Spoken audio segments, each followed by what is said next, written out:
আসসালামু আলাইকুম, আমি Mohammad Musliuddin, Chittagong medical college MBBS final year থেকে বলছি। আজকে খুব ইম্পর্টেন্ট একটা টপিক নিয়ে ইনশাল্লাহ কথা বলবো, সেটা হচ্ছে অ্যান্টি অ্যাঞ্জাইনাল ড্রাগস। ওকে, তো এটা যেমন আমাদের ক্লিনিক্যাল লাইফের জন্য ইম্পর্টেন্ট, ঠিক একইভাবে এটা আমাদের এক্সামের জন্য খুব ইম্পর্টেন্ট একটা টপিকস। ওকে, তো চলুন শুরু করা যাক ইনশাল্লাহ। রব্বি সিদনি ইলমা, রব্বি শরহ লি সদরি ওয়া ইয়াসসির লি আমরি ওয়াহলুল উকদাতাম মিন লিসানি ইয়াফকাহু কওলি। আচ্ছা, এখন অ্যান্টি অ্যাঞ্জাইনাল ড্রাগস, দ্যাট মিনস আমরা অ্যাঞ্জাইনার ট্রিটমেন্টে ইউজ করব। তাহলে অ্যাঞ্জাইনাটা কি? অ্যাঞ্জাইনা হচ্ছে আপনার হার্টের ডিমান্ড অনুযায়ী, আপনার হার্ট যখন অ্যাডেকুয়েটলি অক্সিজেন পাচ্ছে না, কি বললাম, আপনার হার্ট তার ডিমান্ড অনুযায়ী, তার নিড অনুযায়ী অ্যাডেকুয়েট অক্সিজেন পাচ্ছে না, তাহলে আমরা এই ড্রাগস দিয়ে আমাদের টার্গেট হচ্ছে, আমাদের অবজেক্টিভ হচ্ছে দুটো। একটা হচ্ছে হার্টে তার অক্সিজেন সাপ্লাই বাড়িয়ে দেওয়া থ্রু ইনক্রিজিং ব্লাড ফ্লো, আর একটা হচ্ছে হার্টের অক্সিজেন ডিমান্ড কমিয়ে দেওয়া থ্রু ডিক্রিজিং দ্য ওয়ার্কলোড। ওকে, তাহলে কি বললাম, একটা হচ্ছে আমাদের এই ড্রাগস দেওয়ার লক্ষ্য হচ্ছে আমরা হার্টের ব্লাড সাপ্লাই বাড়াবো, কেন? যাতে আমরা অক্সিজেন সাপ্লাই বাড়াতে পারি, এবং আমরা হার্টের ওয়ার্কলোড কমিয়ে দিব, কেন? যাতে আমরা হার্টের অক্সিজেন ডিমান্ড কমাতে পারি। এই দুটো লাইন। ওকে, আচ্ছা, এখন তাহলে এই যে কাজটা করব, অক্সিজেন সাপ্লাই বাড়াবো, অক্সিজেন ডিমান্ড কমাবো, এই কাজটা করতে হলে আমাদের তিনটে হেডিংয়ে আজকের লেকচারটা ইনশাল্লাহ। একটা হচ্ছে আমরা ভ্যাসোডাইলেটেশন করতে পারি, ভ্যাসোডাইলেটেশন করে আমরা ব্লাড ফ্লো বাড়িয়ে দিব, ফলে অক্সিজেন সাপ্লাই বাড়বে। তো এখন এই যে আমাদের ভ্যাসোডাইলেটেশনটা আমরা করব, এই ভ্যাসোডাইলেটেশনটা দুটো জায়গায় হতে পারে। একটা হচ্ছে যদি এই ভ্যাসোডাইলেটেশনটা আপনার করোনারি সার্কুলেশনে হয়, দ্যাট মিনস করোনারি আর্টারিতে, তাহলে সেটা হবে করোনারি ভ্যাসোডাইলেটেশন। এবং এই ভ্যাসোডাইলেটেশনটা যদি সিস্টেমিক ভেসেলসগুলোতে হয়, তখন সেটা হবে সিস্টেমিক ভ্যাসোডাইলেটেশন। এখন করোনারি ভ্যাসোডাইলেটেশন করলে কী লাভ? যখন করোনারি ব্লাড ভেসেলসটা ডাইলেটেড হবে, তখন তখন একটা ব্লাড ভেসেলস যখন ডাইলেটেড হয়, তখন তার মধ্যে রেজিস্ট্যান্স কমে যায়, ফলে তার মধ্যে দিয়ে বেশি বেশি ব্লাড যাবে। ওকে, ফলে হার্ট বেশি বেশি ব্লাড যাবে এবং হার্ট বেশি বেশি অক্সিজেন পাবে। এটাই হচ্ছে করোনারি আর্টারি ভ্যাসোডাইলেটেশন। তাহলে সিস্টেমিক ভ্যাসোডাইলেটেশন করে কী লাভ? আমার হার্টে তো কোনো লাভ নেই, তাই না? না, আছে। কেন? ওই যে অবজেক্টিভটা কি? Decrease the oxygen demand. কারণ আমরা যখন সিস্টেমিক ভেসেলগুলোকে ভ্যাসোডাইলেটেশন করব, দ্যাট মিনস হচ্ছে আর্টারিও ডাইলেটেশন। ফলে আর্টারিও ডাইলেটেশন হলে কি হয় আমরা জানি, আর্টারিও ডাইলেটেশন হলে টিপিআর কমে যায়, টোটাল পেরিফেরাল রেজিস্ট্যান্স কমে যায়। আর ভেনো ডাইলেটেশন হলে ব্লাডগুলো ভেইনসে পুলড হয়ে থাকে, জমে থাকে, উপরে উঠতে পারছে না, ভেনো ডাইলেটেশন হয়ে আছে, ফলে ভেনাস রিটার্ন কমে যাবে। তাহলে ভেনাস রিটার্ন কমে গেলে কি হয়? হার্টের প্রিলোড কমে যায়। আর টোটাল পেরিফেরাল রেজিস্ট্যান্স কমে গেলে কি হয়? হার্টের আফটার লোড কমে যায়। আর আফটার লোড এবং প্রিলোড কমে গেলে কি হয়? হার্টের ওয়ার্কলোড কমে যায়। এই কথাগুলো আমি বলছি, দেখেন। ওকে, আচ্ছা, তাহলে ওয়ার্কলোড যখন কমে যাবে, তখন হার্টের অক্সিজেন ডিমান্ড কমে যাবে। তাহলে সিস্টেমিক ভ্যাসোডাইলেটেশন করে আমরা আসলে হার্টের ব্লাড সাপ্লাই বাড়াচ্ছি না, সিস্টেমিক ভ্যাসোডাইলেটেশন করে আমরা হার্টের অক্সিজেন ডিমান্ড কমিয়ে দিচ্ছি। ওকে, আচ্ছা, এখন আমরা এই হার্টের অক্সিজেন ডিমান্ড আরও দুটো ওয়েতে কমাতে পারি। একটা হচ্ছে আমরা হার্ট রেট কমাতে পারি, হার্ট রেট কমিয়ে ফেললে হার্টের অক্সিজেন ডিমান্ড কমে যাবে, কারণ সে কম কম কাজ করতে হচ্ছে। আর একটা হচ্ছে হার্টের ফোর্স অফ কন্ট্রাকশন কমিয়ে দিতে পারি, ফলে এই ক্ষেত্রে যেহেতু তাকে কম ফোর্সে কন্ট্রাক্ট করতে হচ্ছে, ফলে তার কম অক্সিজেন লাগবে। তাহলে আমরা কি বললাম এতক্ষণ? আমরা হার্টের অক্সিজেন সাপ্লাই বাড়াবো কিভাবে? ভ্যাসোডাইলেটেশন করে, করোনারি ভ্যাসোডাইলেটেশন। আবার হচ্ছে আমরা হার্টের অক্সিজেন ডিমান্ড কমাবো কিভাবে? Systemic vasodilatation, decrement of heart rate, decrement of force of contraction. Clear? Okay, তাহলে এই তিনটে হেডিং যদি আমরা মনে রাখি, একেবারে সহজ। তাহলে আমি এখন যতগুলো ড্রাগ আলোচনা করব, আমরা কিভাবে ভ্যাসোডাইলেটেশন করতে পারি, আমরা কিভাবে হার্ট রেট কমাতে পারি, আমরা কিভাবে ফোর্স অফ কন্ট্রাকশন কমাতে পারি, আমরা এইগুলো এই কয়েকটা পয়েন্টে হিট করবো ইনশাল্লাহ ড্রাগ দিয়ে। ওকে, আচ্ছা, তাহলে এগুলো আমরা বলেছি সব। এখন আসুন, ওকে, তাহলে প্রথম পয়েন্ট কি ছিল আমাদের? ভ্যাসোডাইলেটেশন। তাহলে ভ্যাসোডাইলেটেশন কীভাবে করতে পারি? Coronary ভ্যাসোডাইলেটেশন, systemic ভ্যাসোডাইলেটেশন। প্রথমে আমরা আসি যে ভ্যাসোডাইলেটেশন, দ্যাট মিনস আমরা এমন ড্রাগস ইউজ করব যেটা কিনা ব্লাড ভেসেলসের স্মুথ মাসেলকে রিল্যাক্স করে। তাহলে ব্লাড ভেসেলসের স্মুথ মাসেল যদি রিল্যাক্স হয়, তাহলে কি হবে? ব্লাড ভেসেলসগুলো ডাইলেটেড হয়ে যাবে। ইয়েস, এক নম্বর ড্রাগ হচ্ছে গ্লিসারাইল ট্রাইনাইট্রেট। বা সংক্ষেপে আমরা নাইট্রেট বলি, জিটিএন বলি যেটাকে। ওকে, তো এই গ্লিসারাইল ট্রাইনাইট্রেট বা নাইট্রেট এটা আমাদের সেলের ভেতরে গিয়ে প্রথমে সে ডিনাইট্রেশন রিয়াকশনের মাধ্যমে সে ভেঙে তৈরি হয় নাইট্রিক অক্সাইড। এরপর একদম ইজি, এই নাইট্রিক অক্সাইড তারপরে কি করবে, নর্মালি আমাদের বডিতে যে কাজটা হয়। এখন এই ফিগারটা দেখে আপনারা সবাই বুঝতে পারছেন, যারা ফোর্থ ইয়ার আছেন তারা ইনশাল্লাহ আরও পরে জানবেন, নিউ ফোর্থ ইয়ার যারা, আর আমরা যারা পাস করে এসেছি তারা আমরা এই ছবিটা দেখলে আমাদের ক্যাট জাঙ্কের কথা মনে পড়ে। দেখুন তাহলে আল্লাহ সুবহানাহু ওয়া তাআলা আমাদের শরীরে মেকানিজম দিয়ে রেখেছেন, আমাদের বডি কিন্তু ইন্ট্রিনসিকভাবে নাইট্রিক অক্সাইড তৈরি করে ব্লাড ভেসেলসের এন্ডোথেলিয়াল সেলসে, এবং এখন আমরা এই নাইট্রিক অক্সাইডকে আর্টিফিশিয়ালি তৈরি করছি নাইট্রেটকে সাপ্লাই দিয়ে ড্রাগসের মাধ্যমে। ওকে, জাস্ট এটাই। তাহলে নাইট্রিক অক্সাইড আমাদের এই যে এন্ডোথেলিয়াল সেলসে আসলো জিটিএন থেকে, এই নাইট্রিক অক্সাইড দেন এন্ডোথেলিয়াল সেলস থেকে বের হয়ে ঢুকে যাবে স্মুথ মাসল সেলসে। এটাই মজার একটা বিষয়, নাইট্রিক অক্সাইড ভ্যাসো ডাইলেটেশন করে, এটা কিন্তু তৈরি হয় এন্ডোথেলিয়াল সেলসে আর কাজ করে স্মুথ মাসল সেলসে। তো এই নাইট্রিক অক্সাইড যখন ভাস্কুলার স্মুথ মাসল সেলসে ঢুকে তখন সে গুয়ানাইলাইল সাইক্লেজ এনজাইমটাকে অ্যাক্টিভ করবে নাইট্রিক অক্সাইড, ফলে গুয়ানাইলাইল সাইক্লেজটা তখন বেশি বেশি সিজিএমপি তৈরি করবে জিটিবি থেকে। আর এই সিজিএমপি যেটা, এই সিজিএমপিটা সাইক্লিন যে জিএমপি সেটা প্রোটিন কাইনেজ জিকে অ্যাক্টিভ করবে। এই প্রোটিন কাইনেজ জিটা তখন স্মুথ মাসল সেলসের যে ক্যালসিয়াম চ্যানেলগুলো আছে সেগুলোকে সে ব্লক করে দিবে, ফলে ক্যালসিয়াম আর এই স্মুথ মাসল সেলের ভিতরে ঢুকতে পারবে না। তখন ইন্ট্রাসাইটোপ্লাজমিক ক্যালসিয়াম কমে যাবে, আর ক্যালসিয়াম যদি কমে যায় আমরা জানি যে আমাদের এই ক্যালসিয়ামটা কখন দরকার হয়, এই ক্যালসিয়ামটা দরকার হয় যে আমাদের অ্যাক্টিন মায়োসিন যে অ্যাক্টিভেশনের সময়, যেহেতু ইন্টারসাইটোপ্লাজমিক ক্যালসিয়াম কমে যাচ্ছে ফলে আমাদের অ্যাক্টিন মায়োসিন অ্যাক্টিভেশন হবে না, ফলে অ্যাক্টিন মায়োসিন কাপলিং হবে না, ফলে অ্যাক্টিন মায়োসিন কন্ট্রাকশন করতে পারবে না, ফলে ইনডাইরেক্টলি স্মুথ মাসেলটা কী হয়ে যাবে, রিল্যাক্স হয়ে যাবে। আর স্মুথ মাসেল রিল্যাক্স হলে পুরো ব্লাড ভেসেলসটাই তখন কী হবে, দেখেন ছিল এরকম, সেখান থেকে হয়ে যাবে এরকম, তাহলে ভ্যাসো ডাইলেটেশন হয়ে যাচ্ছে। ওকে, তাহলে এই যে ভ্যাসো ডাইলেটেশন করলো আমার কে, জিটিএন বা গ্লিসারাইল ট্রাইনাইট্রেটটা, তাহলে এই ফর্মিউলাতে। ওকে, তাহলে যখন ব্লাড ভেসেলসে এই যে ভ্যাসো ডাইলেটেশন হয়ে যাচ্ছে তাহলে কি হবে, এটা যদি একটা আর্টারিওল হয় তাহলে কি হবে, আর্টারিওলার ডাইলেটেশন। তাহলে আর্টারিওলার ডাইলেটেশন হলে কি হয়, টোটাল পেরিফেরাল রেজিস্ট্যান্সটা কমে যাবে। আর এটা যদি একটা ভেইনস হয় ব্লাড ভেসেলসটা তাহলে ভেনোডাইলেটেশন। তাহলে ভেনোডাইলেটেশন কি হলে কি হয়, সাপোজ একটা ভেইন ছিল এরকম এবং সে ব্লাডটাকে পুশ করে করে আমার হার্টের যে রাইট অ্যাট্রিয়ামের দিকে পাঠাচ্ছে। এখন এই ভেইনসটা যখন ডাইলেটেশন হয়ে ডিউ টু এই জিটিএন এরকম মোটা হয়ে যাবে তখন ব্লাডগুলো সব এখানে জমে থাকতে শুরু করবে, কারণ এখন এটা আর যে পুশিং ইফেক্ট সেটা হারিয়ে ফেলেছে, ফলে ব্লাডগুলো এখন ভেইনসে অ্যাকুমুলেট হয়ে যেতে শুরু করবে, ফলে এই যে হার্টের দিকে যে ধাক্কা মারতো এই ভেনাস রিটার্নটা কমে যাবে। তাহলে ভেনাস রিটার্ন কমে গেলে রাইট অ্যাট্রিয়াম, আলটিমেটলি আমরা সোজাসুজিভাবে বলতে পারি রাইট ভেন্ট্রিকলে প্রিলোড কমে যাবে, ব্লাড কম আসবে ভেন্স থেকে, তাহলে প্রিলোড কমে গেলেও হার্টের ওয়ার্কলোড কমে যাবে। ওকে, আর যখন আমরা টিপিআর কমিয়ে দিচ্ছি ফলে এই যে লেফট ভেন্ট্রিকল থেকে অ্যাওর্টা হয়ে যে ব্লাডটা বের হচ্ছে এই জায়গায় এখন ব্লাড ভেসেলসগুলো সব ডাইলেটেড, আর্টারিয়ালগুলো, ফলে আলটিমেটলি এই অ্যাওর্টাতেও প্রেশারটা কমে যাবে, হ্যাঁ, যেটাকে আমরা ডায়াস্টোলিক প্রেশার বলি। ফলে লেফট ভেন্ট্রিকল থেকে খুব ইজিলি ব্লাড বের হতে পারবে, তাকে কষ্ট করতে হবে না। দ্যাট মিনস আমরা একটা সহজভাবে চিন্তা করুন, আপনাকে যদি দুটো পথ দিই, একটা পথ হচ্ছে এরকম, আরেকটা পথ হচ্ছে এরকম, তাহলে যেই পথটা উঁচা সেটা দিয়ে কিন্তু একটা মানুষের উঠতে বেশি কষ্ট হবে, আর এই পথটাকে যদি আমি একটু ঢালু করে দিই এখান দিয়ে মানুষটা সহজে চলে যেতে পারবে। তাহলে এই যে আর্টারিওলার ডাইলেটেশনের মাধ্যমে আমরা টিপিআর কমিয়ে দিচ্ছি, টিপিআর কমে আমরা তার হার্টের যে রেজিস্ট্যান্স কমিয়ে দিচ্ছি, ফলে স্ট্রোক ভলিউম, কার্ডিয়াক আউটপুটটা সহজে হার্ট থেকে বের হতে পারছে, ফলে হার্টের ওয়ার্কলোড কমে যাচ্ছে, ফলে হার্টের অক্সিজেন ডিমান্ড কমে যাচ্ছে। আর এই ভ্যাসোডাইলেটেশনটা যদি করোনারি আর্টারিতে হয় তাহলে হার্ট বেশি বেশি ব্লাড ফ্লো পাবে, কারণ ব্লাড ভেসেল ডাইলেটেশন হলে ব্লাড ফ্লো বেড়ে যায়, ওহমসের ল অনুযায়ী ফিজিওলজিতে গাইডলাইনে আমরা পড়ে এসেছি।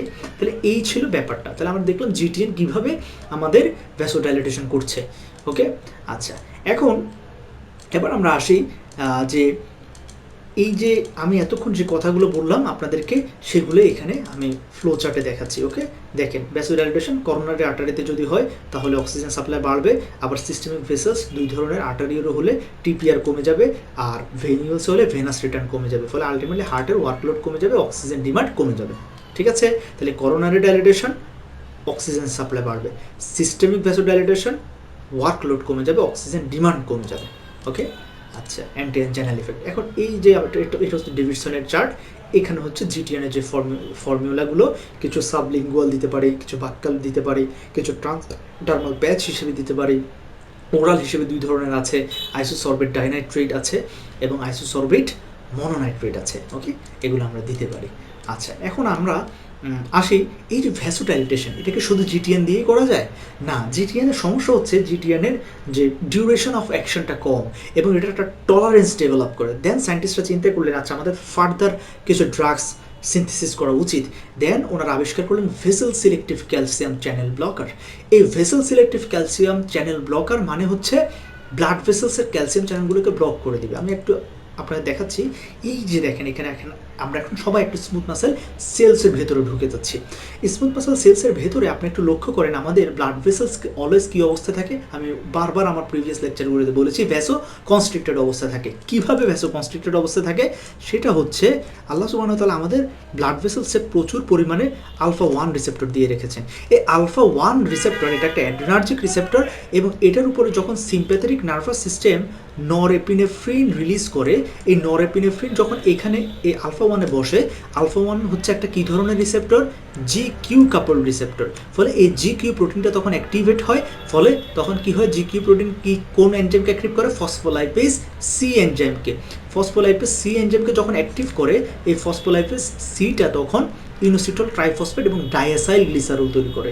এই ইনোসিটল ট্রাইফসফেট তখন কি করে, এই ইনোসিটল ট্রাইফসফেটটা তখন স্মুথ মাসেল সেলসের সেল মেমব্রেইনে যে ক্যালসিয়াম চ্যানেল আছে সেগুলোকে সে আরও বেশি বেশি ওপেন করবে, আরও বেশি বেশি ওপেন করবে। তখন এই ক্যালসিয়াম চ্যানেলগুলো যখন বেশি বেশি ওপেন হবে তখন এক্সট্রা সেলুলার স্পেস থেকে intracellular space, that means smooth muscle সেলসের ভেতরে আমাদের এই ক্যালসিয়াম আয়নটা ঢুকতে শুরু করবে বাহির থেকে ভেতরে। ফলে স্মুথ মাসেল সেলসের ভেতরে তখন ক্যালসিয়াম আয়নের কনসেন্ট্রেশন বেড়ে যাবে। এই বেশি বেশি ক্যালসিয়ামগুলো ক্যালমোডিউলিন প্রোটিনের সাথে বাইন্ড করে তৈরি করবে ক্যালসিয়াম ক্যালমোডিউলিন কমপ্লেক্স। এই ক্যালসিয়াম ক্যালমোডিউলিন কমপ্লেক্সটা তখন মায়োসিন লাইট চেইন কাইনেজকে অ্যাক্টিভ করবে। তখন এই মায়োসিন লাইট চেইন কাইনেজটা অ্যাক্টিভেটেড হওয়ার পর সে মায়োসিন চেইনকে অ্যাক্টিভ করবে। তখন এই অ্যাক্টিভেটেড মায়োসিনটা অ্যাক্টিনের সাথে কাপলিং করবে, ফলে অ্যাক্টিন মায়োসিন কন্ট্রাকশন হবে। দ্যাট মিন্স এই স্মুথ মাসেলটা কন্ট্রাকশন করবে, আর স্মুথ মাসেল কন্ট্রাকশন করলে ভ্যাসো কনস্ট্রিকশন হবে, ভ্যাসো কনস্ট্রিকশন হবে। তাহলে আমরা দেখলাম কিভাবে sympathetic nervous system through alpha 1 রিসেপ্টরের মাধ্যমে ভ্যাসো কনস্ট্রিকশন করছে। ওকে, আচ্ছা, এখন ইন্টারেস্টিং আপনি যদি একটু লক্ষ্য করুন যে এই যে আলফা 1 রিসেপ্টর যে ভ্যাসো কনস্ট্রিকশন করছে তার মেইন কাজটা কিন্তু হচ্ছে অ্যাকচুয়ালি এই ইন্ট্রাসাইটোপ্লাজমিক ক্যালসিয়াম বাড়ানোর মাধ্যমে। ওকে, আচ্ছা, এখন আমরা যেটা করছি, আমরা এই যে ভেসেল সিলেক্টিভ যে ক্যালসিয়াম চ্যানেল ব্লকার অ্যামলোডিপিন, দেন হচ্ছে নিফেডিপিন, হ্যাঁ, সিলনিডিপিন, এই ড্রাগসগুলো দিয়ে আমরা কি করছি, আমরা এই ক্যালসিয়াম চ্যানেল যেগুলো আছে স্মুথ মাসেল সেল মেমব্রেনে সেগুলোকে আমরা ব্লক করে দিচ্ছি, সেগুলোকে আমরা ব্লক করে দিচ্ছি, সেগুলোকে ব্লক করে দিচ্ছি। ফলে এখন উপর থেকে যতই সিম্প্যাথেটিক স্টিমুলেশন আসুক, যতই নরএপিনেফ্রিন রিলিজ হোক, যতই আলফা 1 রিসেপ্টর অ্যাক্টিভেটেড হোক, যতই ইনোসিটল ট্রাইফসফেট তৈরি হোক, এই ইনোসিটল ট্রাইফসফেট যখন ক্যালসিয়াম চ্যানেলের দরজাটা খুলতে আসবে, দেখবে ব্যাপার কি, এই দরজাটা তো আগেই কে যেন তালা মেরে দিয়ে চলে গেছে। কে চলে গেছে তাহলে? কে দিল এই তালাটা? ইয়াস, সেটা হচ্ছে এই vessel selective calcium channel blocker, that means amlodipine. ফলে তখন আলফা 1 রিসেপ্টরটা অ্যাক্টিভেটেড হওয়ার সত্ত্বেও সে ইন্ট্রাসাইটোপ্লাজমিক ক্যালসিয়াম বাড়াতে পারবে না, তখন ক্যালসিয়াম কনসেন্ট্রেশন কমে যাবে ইন্ট্রাসাইটোপ্লাজমিক। তাহলে ক্যালসিয়াম কনসেন্ট্রেশন যদি কমে যায় তাহলে ক্যালসিয়াম ক্যালমোডিউলিন কমপ্লেক্সটাও কম কম তৈরি হবে। ফলে মায়োসিন লাইট চেইন কাইনিজ যেটা এনজাইম আছে সেটাও কম কম অ্যাক্টিভেটেড হবে, ফলে মায়োসিন চেইনও কম কম অ্যাক্টিভেটেড হবে, ফলে অ্যাক্টিন মায়োসিন কাপলিংও কম কম হবে, ফলে অ্যাক্টিন মায়োসিন কন্ট্রাকশন হবে না। অ্যাক্টিন মায়োসিন কন্ট্রাকশন যদি না হয় তাহলে স্মুথ মাসেলটাও কন্ট্রাকশন হবে না, আর স্মুথ মাসেল কন্ট্রাকশন না হলে এই ব্লাড ভেসেলসটা তখন ভ্যাসো ডাইলেটেড হবে, দেখেন ওয়াইড হয়ে গেল। তাহলে আমরা এইভাবে vessel selective calcium channel blocker দিয়ে আমরা সিম্প্যাথেটিক নার্ভাস সিস্টেমের কাজটাকে হল্ড করে দিতে পারি। এভাবে আমরা ভ্যাসোডাইলেটেশন করতে পারি। ওকে, ইয়াস, এটাকে বলে vessel selective calcium channel blocker. তাহলে কীভাবে কাজটা করে আমি খুব ব্রিফলি বলার চেষ্টা করলাম। ওকে, আচ্ছা, এগুলো নিয়ে ইন্ডিভিজুয়ালি আমি খুব ধীরস্থিরভাবে আলাদা আলাদা লেকচার আছে, আলহামদুলিল্লাহ আমি লিঙ্ক দিয়ে দিব ডিসক্রিপশন বক্সে, যারা ইন্টারেস্টেড তারা দেখতে পারেন। ওকে, এই যে কীভাবে কী করছে। তাহলে একই কথা, এটা আর রিপিট না করি। আর্টারিও ডাইলেটেশন করলে টিপিআর কমে যাবে, এই কথাগুলো কাইন্ডলি একটু ইনশাল্লাহ বারবার মনে রাখবেন। এটা আপনি যখন ডেভিডসনে পড়তে যাবেন অনেকগুলো এক্সপ্লেনেশন আপনি ইনশাল্লাহ অটো আপনি ম্যাচ করতে পারবেন এই কয়েকটা কথা দিয়ে। আর্টারিও ডাইলেটেশন হলে টিপিআর কমলে আফটার লোড কমবে। ওকে, আর ভেনো ডাইলেটেশন হলে ভেনাস রিটার্ন কমবে, আর ভেনাস রিটার্ন কমলে প্রিলোড কমবে। ওকে, ফলে ওয়ার্কলোড কমে যাচ্ছে, ওকে, অক্সিজেনের ডিমান্ড কমে যাচ্ছে। তাহলে একটা জিনিস আপনারা খেয়াল করেছেন যে ভ্যাসোডাইলেটেশন করে, সিস্টেমিক ভ্যাসোডাইলেটেশন করে আমি কিন্তু একবারও বলছি না হার্টে অক্সিজেন সাপ্লাই বাড়াচ্ছি, আমি বলছি সিস্টেমিক ভ্যাসোডাইলেটেশন করে হার্টে অক্সিজেন ডিমান্ড কমাচ্ছি। আচ্ছা, আর করোনারি ভ্যাসোডাইলেটেশন করে অক্সিজেন সাপ্লাই বাড়াচ্ছি। এই মজার বিষয়গুলো একটু মনে রাখতে হবে। তো এখানে কিছু ড্রাগস আছে ক্যালসিয়াম চ্যানেল ব্লকার, এই সবচেয়ে বেশি ইউজ হয় আমাদের বাংলাদেশে অ্যামলোডিপিন। ওকে, আচ্ছা, এই নিফেডিপিন, নিকারডিপিন এগুলো কিছু ডিসঅ্যাডভান্টেজের কারণে ইউজ কম হয়, অ্যামলোডিপিনটা সবচেয়ে বেশি হয়। আরেকটা ইন্টারেস্টিং ড্রাগস আছে সিলনেডিপিন। হ্যাঁ, এটা খুবই ইন্টারেস্টিং, এটা নিয়ে আমি আলাদা একটা লেকচার করবো, এখানে আনতে চাচ্ছি না। এটা সবচেয়ে আপডেটেড ভেসেল সিলেক্টিভ আর কি। আচ্ছা, তো এটা এখন তাহলে আমরা দেখলাম ভ্যাসোডাইলেটেশনটা আমরা করতে পারি জিটিএন দিয়ে নাইট্রিক অক্সাইড প্রোডাকশনের মাধ্যমে, অথবা আমরা দেখতে পারলাম যে ক্যালসিয়াম চ্যানেল ব্লক করে দিয়েও করতে পারি। আর কোনো ওয়ে আছে কি? Yes, potassium channel activator. Potassium channel activator করলে কি সমস্যা? ইয়াস, দেখেন আমরা আবার একটা স্মুথ মাসল সেলের ভিতরে ঢুকে যাই। ওকে, চলে আসলো, ফাইন। এখন আপনারা জানেন আমাদের সব সেলে কিছু কি থাকে? পটাশিয়াম চ্যানেল থাকে। এখন এই যে এটা হলো পটাশিয়াম চ্যানেল। আচ্ছা, এখন আমরা জানি আমাদের ইন্ট্রাসেলুলার স্পেসে পটাশিয়াম বেশি থাকে। তাহলে দেখেন এখানে এই যে আমি যে স্মুথ মাসল সেলসটা আঁকলাম, এই স্মুথ মাসল সেলের ভিতরে কিন্তু পটাশিয়াম বেশি। এখন এই পটাশিয়ামগুলো নিয়ম অনুযায়ী পটাশিয়াম চ্যানেলটা দিয়ে বের হয়ে গেলে তখন কি হয়? যেহেতু এই পটাশিয়াম চ্যানেল দিয়ে বের হয়ে যাবে, তাহলে একটা আপনার স্মুথ মাসল সেল থেকে কি বের হয়ে যাচ্ছে বলুন তো? একটা পজিটিভ চার্জ বের হয়ে যাচ্ছে। তাহলে একটা পজিটিভ চার্জ যেহেতু বের হয়ে যাচ্ছে, তাহলে আপনার সেলের ভেতরে এখন কোন ধরনের চার্জ তৈরি হবে? নেগেটিভ, কারণ সেল একটা পজিটিভ চার্জ হারাচ্ছে। এই যে দেখেন নেগেটিভ চার্জ হয়ে গেল, ফলে সেলটা এখন হাইপার পোলারাইজড। ফলে এখন এই সেলটার ভেতরে সহজে অ্যাকশন পটেনশিয়াল তৈরি হবে না। দ্যাট মিনস যেহেতু সেলটা এখন নেগেটিভলি পোলারাইজ, ফলে এখানে সহজে সোডিয়াম ঢুকবে না সোডিয়াম চ্যানেলের মাধ্যমে, ফলে সহজে ক্যালসিয়াম ঢুকতে পারবে না, ফলে সহজে অ্যাক্টিন মায়োসিন অ্যাক্টিভেশন হবে না, ফলে অ্যাক্টিন মায়োসিন কাপলিং কন্ট্রাকশন হবে না, ফলে এই স্মুথ মাসলটা রিল্যাক্স থাকার টেন্ডেন্সি বেশি হবে। তাহলে পটাশিয়াম চ্যানেল অ্যাক্টিভেটেড করে আমি স্মুথ মাসল সেল থেকে পটাশিয়ামকে বের করে দিয়ে স্মুথ মাসল সেলটাকে নেগেটিভলি পোলারাইজড করে দিচ্ছি। দেখেন হাইপার পোলারাইজড যেটাকে আমরা বলি, হাইপার পোলারাইজড করলে এই স্মুথ মাসল সেলসটা সহজে অ্যাকশন পটেনশিয়াল স্টেজে যেতে পারবে না, ফলে ভ্যাসো কনস্ট্রিকশন করতে পারবে না। এরকম একটা ড্রাগস কি একটাই আছে, নিকোরান্ডিল। ওকে, নিকোরান্ডিল, ঠিক আছে, বোঝা গেল পটাশিয়াম চ্যানেল অ্যাক্টিভেটর। দেখেন তাহলে একটা সেলের ভিতরে আমরা ক্যালসিয়াম চ্যানেলকে ব্লক করতেছি, আবার বলতেছি পটাশিয়াম চ্যানেলকে অ্যাক্টিভ করছি। এই দুটো ওয়েতেই আমরা কিন্তু ভ্যাসোডাইলেটেশন করতে পারি। ওকে, এখন তাহলে আমরা ভ্যাসোডাইলেটেশন এই চ্যাপ্টারটা শেষ আলহামদুলিল্লাহ। এখন আমরা চলে আসি আমাদের অন্য দুটো টার্গেট, হার্ট রেট কমাবো, ফোর্স অফ কন্ট্রাকশন কমাবো। কীভাবে কমাবো? এক নম্বরে হচ্ছে বিটা ব্লকার দিয়ে হার্ট রেট কমাতে পারি। ওকে, 2 নম্বরে হচ্ছে আমরা cardio selective calcium channel blocker দেবো, এটা দিলেও কমাতে পারি। কীভাবে আমি ইনশাল্লাহ একটু পরে ডায়াগ্রাম দিয়ে বোঝাবো ইনশাল্লাহ। এরপরে জাস্ট আমার প্রিভিয়াস লেকচারটাতে ফানি চ্যানেল ব্লকার যেটা বললাম ইভাবেরাডিন, আইএফ চ্যানেল ব্লকার, এটা নিয়ে আজকে আর কথা বলবো না, আমার প্রিভিয়াস লেকচারটা কাইন্ডলি দেখে নিতে পারেন ইনশাল্লাহ। ওকে, আর ফোর্স অফ কন্ট্রাকশন কীভাবে কমাতে পারি সেটাও বিটা ব্লকার দিয়ে কমাতে পারি, cardio selective calcium channel blocker দিয়ে কমাতে পারি। ওকে, এই দুটো। আচ্ছা, এখন আমি একটু পরে আপনাদেরকে মেকানিজমটা বলছি, বাট আগে জাস্ট আমি একটু ওভারভিউটা করে দিচ্ছি। এখন দেখেন বিটা ব্লকার এই বিটা ব্লকারটা দুই ধরনের হতে পারে। একটা হচ্ছে নন সিলেক্টিভ বিটা ব্লকার, এগুলো হচ্ছে কি বিটা 1 রিসেপ্টরকেও ব্লক করে, বিটা 2 কেও ব্লক করে। আমরা জানি বিটা 1 রিসেপ্টর থাকে হার্টে, আর বিটা 2 রিসেপ্টর থাকে সব স্মুথ মাসেল সেলসে।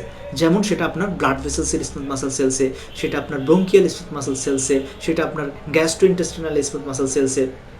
ঠিক আছে, এখানে তো আমাদের জন্য এখন এই নন সিলেক্টিভ বিটা ব্লকারটা যখন সায়েন্টিস্টরা আবিষ্কার করলেন, তারা তো খুব খুশি, ও আমরা তো অনেক বড় কিছু করে ফেললাম। বাট এরপরে দেখা দিল সমস্যা কি, দেখেন একটু পরে আমি বলছি। এই যে নন সিলেক্টিভ, আমি এখানে একটু আমাকে ডায়াগ্রাম আঁকতে হচ্ছে। সাপোজ এইটা হার্ট, তাহলে এখানে হার্টে বিটা 1 রিসেপ্টর, বিটা 1 হচ্ছে একটা জিএস কাপলড রিসেপ্টর। এই জিএস কাপলড রিসেপ্টরের মাধ্যমে এই হার্টটা কি করে কন্ট্রাকশন করে, এবং অ্যাসেনোডের বিটা 1 রিসেপ্টর জিএস প্রোটিন অ্যাক্টিভেশনের মাধ্যমে হার্ট রেট বাড়িয়ে দেয়। তাহলে আমরা জানলাম বিটা 1 রিসেপ্টরের ইফেক্ট হার্টের উপরে কি দুটো, একটা হচ্ছে বিটা 1 রিসেপ্টর হার্টের হার্ট রেট বাড়ায়, বিটা 1 রিসেপ্টর হার্টের ফোর্স অফ কন্ট্রাকশন বাড়ায়। কোনটা? বিটা 1। তাহলে আমরা এই যে নন সিলেক্টিভ বিটা ব্লকারটা যখন দিব, তখন এই রিসেপ্টরটা যখন ব্লক করব, তখন এই কাজগুলো আর হবে না, তখন হার্ট রেট কমে যাবে, ফলে অক্সিজেন ডিমান্ড কমে যাবে, আবার ফোর্স অফ কন্ট্রাকশন কমে যাবে, ফলে অক্সিজেন ডিমান্ড কমে যাবে। ওকে ফাইন, তাহলে আমরা দেখলাম নন সিলেক্টিভ বিটা ব্লকারটা হার্টের বিটা 1কে ব্লক করে আমাদের জন্য অ্যাডভান্টেজ বয়ে আনছে, বাট সে আমাদের জন্য কিছু ডিসঅ্যাডভান্টেজ নিয়ে আসবে, কারণ সে নন সিলেক্টিভ। এখন এই যে বেচারা করোনারি আর্টারি, যেটা মনে করেন এটা হলো করোনারি আর্টারি, এই করোনারি আর্টারিতে কিন্তু কি রিসেপ্টর? বিটা 2। এই বিটা 2 রিসেপ্টরটা কি করে? আমরা জানি ব্লাড ভেসেলসের বিটা 2 ভ্যাসো ডাইলেটেশন করে। হ্যাঁ, আচ্ছা, এটা আমি একটা লেকচার আলাদা নিয়েছি কিভাবে বিটা 2 ভ্যাসো ডাইলেটেশন করে, আপনারা ওটা দেখে নিতে পারেন। জাস্ট মনে রাখেন ব্লাড ভেসেলসের বিটা 2 ভ্যাসো ডাইলেটেশন করে। এখন এই নন সিলেক্টিভ বেচারা তো এই বিটা 2টাকেও ব্লক করবে এসে, না? তাহলে এটাকে যখন সে ব্লক করে দিবে, তাহলে বিটা 2 যে এতক্ষণ ভ্যাসো ডাইলেটেশন করতো, এখন ভ্যাসো ডাইলেটেশন করতে পারবে না। তাহলে এই করোনারি আর্টারিটা এখন কি হয়ে যাবে? ন্যারো হয়ে যাবে, ভ্যাসো কনস্ট্রিকশন হয়ে। তাহলে হার্ট এখন অক্সিজেন সাপ্লাই কম পাবে। দেখছেন তাহলে প্রবলেমটা কোথায়? যে নন সিলেক্টিভ দিলে অক্সিজেন ডিমান্ড কমে, ওকে ফাইন, বাট অক্সিজেন সাপ্লাইও কমে যাচ্ছে, ফলে এটা আমাদের জন্য আসলে সেফ না এনজাইনার ক্ষেত্রে নন সিলেক্টিভ দেওয়াটা। তখন সায়েন্টিস্টরা চিন্তা করলেন তাহলে তো আমাদের সিলেক্টিভ বিটা ব্লকার আবিষ্কার করা উচিত, যেটা কিনা শুধুমাত্র বিটা 1কে করবে, এরকম কোনো ইফেক্টই সে করবে না, ফলে করোনারি ব্লাড প্রসেস ওকে থাকবে, ভ্যাসো ডাইলেটেশন হবে, বাট বিটা 1 ব্লক করে আমি হার্ট রেট এবং ফোর্স অফ কন্ট্রাকশন কমিয়ে ফেলব। ইয়েস, তারা গবেষণার পর আলহামদুলিল্লাহ আবিষ্কার করে ফেললেন। এবং এই নন সিলেক্টিভ বিটা ব্লকারের উদাহরণ হচ্ছে কি, সবচেয়ে কমন প্রোপানল। এবং এই যে এই ড্রাগটা গেলে আমরা শুরু করি প্রোপানল দিয়ে, তাই না? আচ্ছা, কারণ এটার কিছু সাইকোলজিক্যাল অ্যাডভান্টেজ আছে, এটা ডিপ্রেশন, অ্যাংজাইটি এগুলো কমায়। ওকে, আচ্ছা, এরপরে ওনারা চিন্তা করলেন আচ্ছা আমরা তাহলে সিলেক্টিভ বিটা ব্লকার আবিষ্কার করবো, তাহলে এটা শুধুমাত্র হার্টের বিটা 1কে ব্লক করবে, ফলে সেফ। কিভাবে সেফ একটু আগে এক্সপ্লেন করলাম। উদাহরণ কি? Metoprolol, bisoprolol. এই বিসোপ্রোললটা এখন খুব একটা ইউজ হচ্ছে না, এই মেটোপ্রোললটাই বেশি ইউজ হয়। ওকে, আচ্ছা, এখন আমরা আসবো কার্ডিও সিলেক্টিভ যে ক্যালসিয়াম চ্যানেল ব্লকার। ওকে, তার আগে আমরা একটু একটা কার্ডিওমায়োসাইট দেখে নিই। তাহলে আপনারা এই বিষয়গুলো একটু ঠান্ডা মাথায় চিন্তা করুন। এতক্ষণ এই যে আপনারা দেখেন এটা হচ্ছে একটা কার্ডিওমায়োসাইট। এখানে যে সেলটা দেখতে পাচ্ছেন, এই যে সেলটা, এটা একটা কার্ডিওমায়োসাইট। এখন এই কার্ডিওমায়োসাইটের উপরে আমি দেখেন কি রিসেপ্টর থাকে বললাম, কোন ধরনের অ্যাড্রেনার্জিক রিসেপ্টর থাকে? Beta 1। Okay fine, beta 1 receptor একটা জিএস কাপল রিসেপ্টর।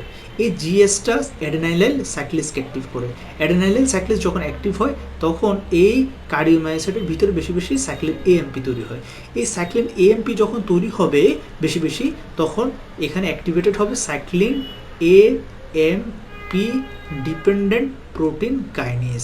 ওকে, cyclic AMP dependent protein kinase এই এনজাইমটা কি করে?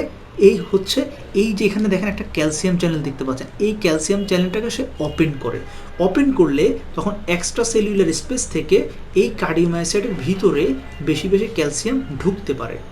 এই বেশি বেশি ক্যালসিয়াম ঢুকলে তখন কি হবে বলেন, বেশি বেশি আমার এই ক্যালসিয়ামগুলো বেশি বেশি ট্রপোনিন সি এর সাথে বাইন্ড করবে।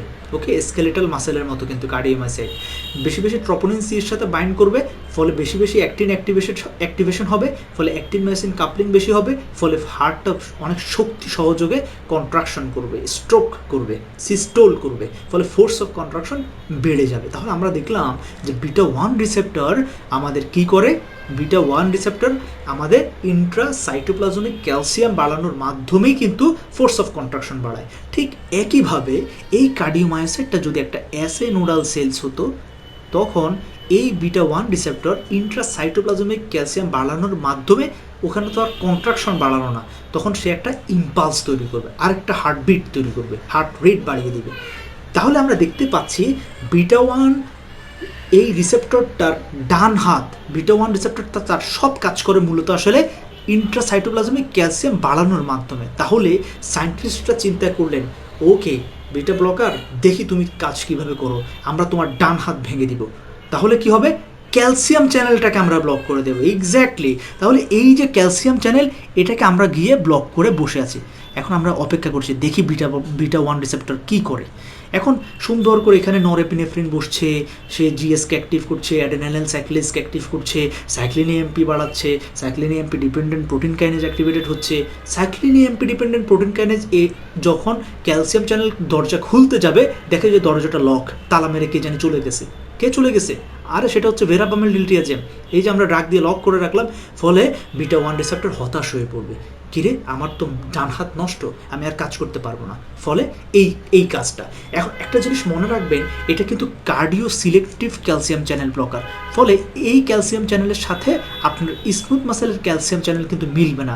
ফলে এই কার্ডিও সিলেক্টিভ ক্যালসিয়াম চ্যানেল ব্লকারগুলো, যেমন ভেরাপামিল ডিলটিয়াজেম, ওরা কিন্তু শুধু হার্টের ক্যালসিয়ামের চ্যানেলকেই ব্লক করে। ফলে এই ড্রাগসটা দিলে শুধুমাত্র আপনার অ্যাসিনোডের ক্যালসিয়াম চ্যানেলকে ব্লক করে হার্ট রেট কমাবে ইন্ট্রাসাইটোপ্লাজমিক ক্যালসিয়াম কমানোর মাধ্যমে, আর কার্ডিওমায়োসাইট যেগুলো, সেগুলোর ইন্ট্রাসাইটোপ্লাজমিক ক্যালসিয়াম চ্যানেল ব্লকের মাধ্যমে ফোর্স অফ কন্ট্রাকশন কমাবে। তাহলে আপনার হার্টের অক্সিজেন ডিমান্ড কমে যাবে।